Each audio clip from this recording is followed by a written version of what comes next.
ప్రాక్టికల్గా రాస్తుంది. అందుకే ఉపవాసం చేసినప్పుడు ఇంకోటి మర్చిపోకండి. ఏంటండి? స్మైల్.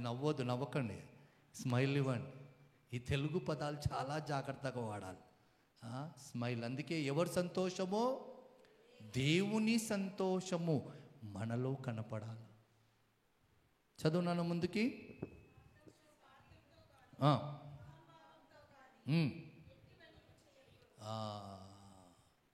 ఉపవాసం చేస్తారా?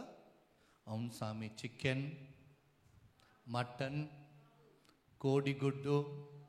మన వైజాగ్లో అడిగాడు స్వామి, ఫిష్ వెజిటేరియన్ అని నాన్ వెజ్ అని అడిగారు వైజాగ్లో. నాకు తెలియదు నాయన, సముద్రాన్ని అడుగుమన్నా. ఇంకోటి అడిగాడు కోడిగుడ్డు వెజిటేరియనా, నాకు తెలియదు నాయన, కోడిని అడిగాన్నా. మనకి లేనిపోయిన సందాలు వస్తాయి. ఏంటండి ఉపవాసము? నేను మంచి ఉదాహరణ బైబిల్ నుంచి చెప్తానండి. అబ్రహాంను దేవుడు పిలిచాడు. అబ్రహాం ఎక్కడ జీవించేవాడు? చక్కగా పంటలు పండే, పుష్కలంగా నీళ్ళున్న స్థలంలో. మనకు ఆస్తి ఉంది. ఏంటంటే ఆస్తి? బ్యాంక్ బ్యాలెన్స్, ఇల్లు, భూమి, బంగారం మన ఆస్తి.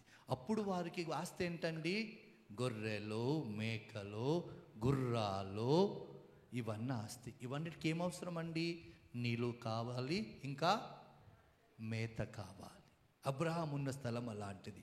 అలాంటి స్థలం నుంచి అబ్రహాముని దేవుడు పిలిచాడు. అబ్రహామా, నువ్వు ఉన్న స్థలం నుంచి వచ్చి నేను పంపించే స్థలానికి వెళ్ళు బాబు అన్నాడు. అబ్రహాం వెంటనే ఒప్పుకున్నాడు. అందుకే అబ్రహాంని విశ్వాసకు తండ్రి అంటాడు, ఫాదర్ ఆఫ్ ఫెయిత్. సరే, అబ్రహాంని అక్కడి నుంచి దేవుడు పంపించిన స్థలానికి పంపించినప్పుడు అబ్రహాంకి ఇంకో వాగ్దానం ఇచ్చాడు. ఏంటండి వాగ్దానము?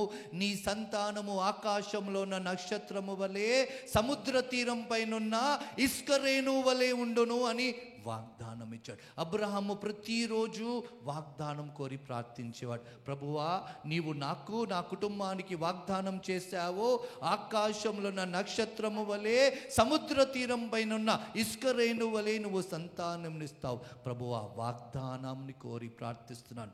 బైబిల్ తర్వాత చదివి చూడండి. 100వ వయసులో ఒక కుమారుని ఇచ్చాడు.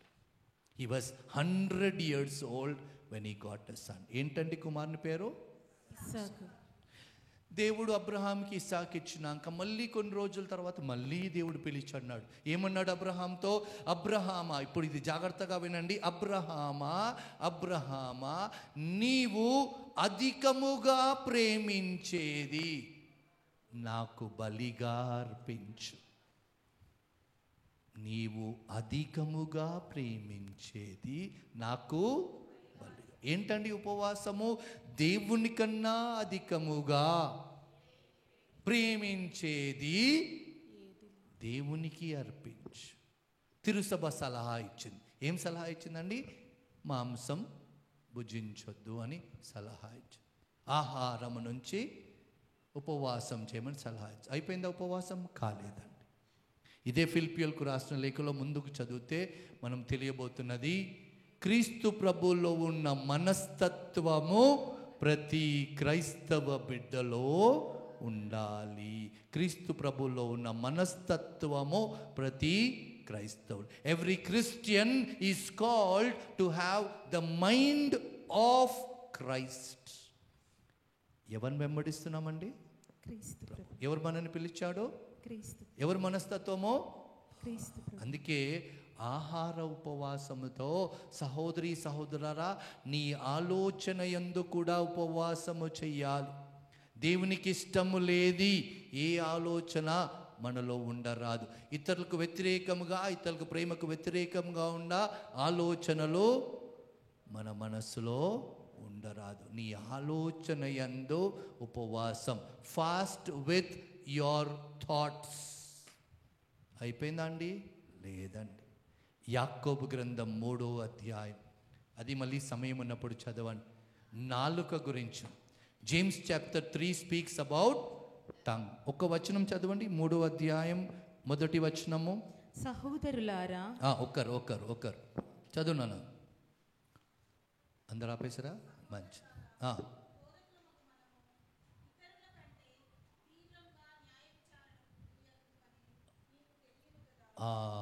చాలామందికి ఆశ, నేను కూడా ఫాదర్ లాగా వెళ్ళి ఏం చేయాలి, సువార్తను ప్రకటించాలి. నేను అప్పుడప్పుడు నేనే చదువుతా, బోధకులారా ఇతరుల కంటే తీవ్రముగా న్యాయ విధికి గురి అవ్వుదురు. ముందుకు చదువున్నాను. మీరు ఎక్కువ మంది ఇంకా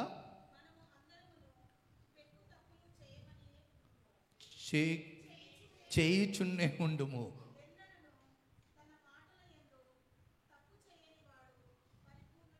మనమందరము మానవునిగా బలహీనులుగా ఎన్నో తప్పులు చేస్తాం. అది దేవునికి తెలుసు, మనకు కూడా. కానీ బైబిల్లో రాయబడినది, తన నాలుక యందు తప్పు చెయ్యని వాడు పరిపూర్ణుడు.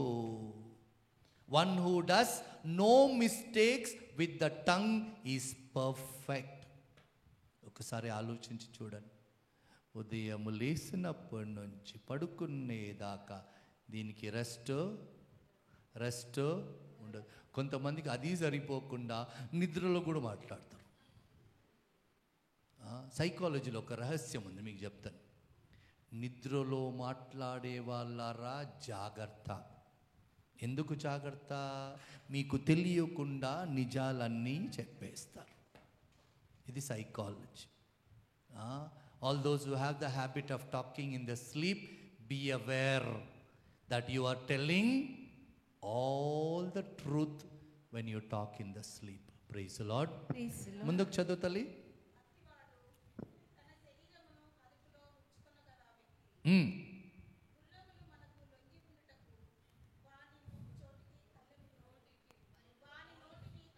నోటికి కళ్ళెములో తగిలింపుము. ఇంకా ఉన్నదనుకున్నాడు.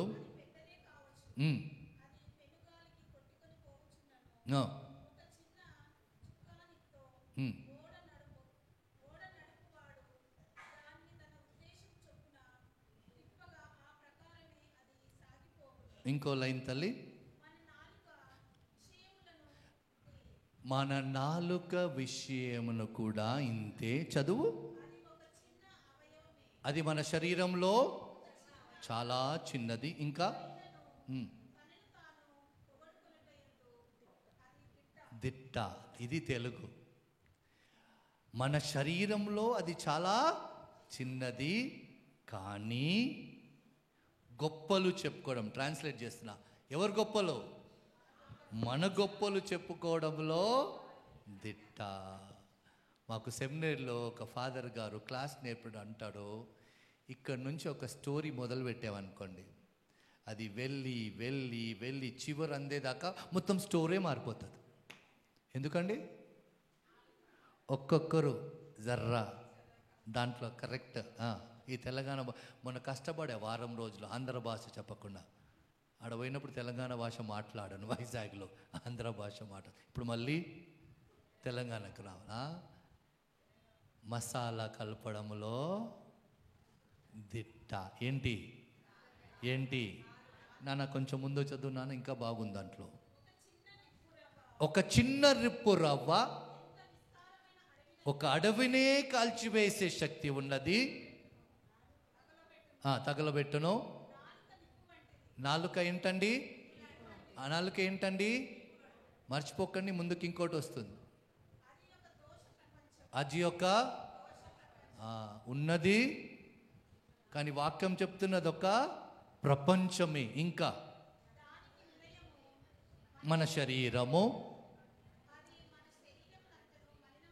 ఎవరి శరీరాన్ని? ఎవరి శరీరాన్ని? ఎవరి శరీరాన్ని? నాకు ఈమె పైన కోపం ఉంటే ఆమె గురించి 10 మందికి చెప్తా. నా నాలుగు ఎన్నిసార్లు చెడుగు మాట్లాడింది? 10 సార్లు. ఆమెకు నష్టమా నాకు నష్టమా?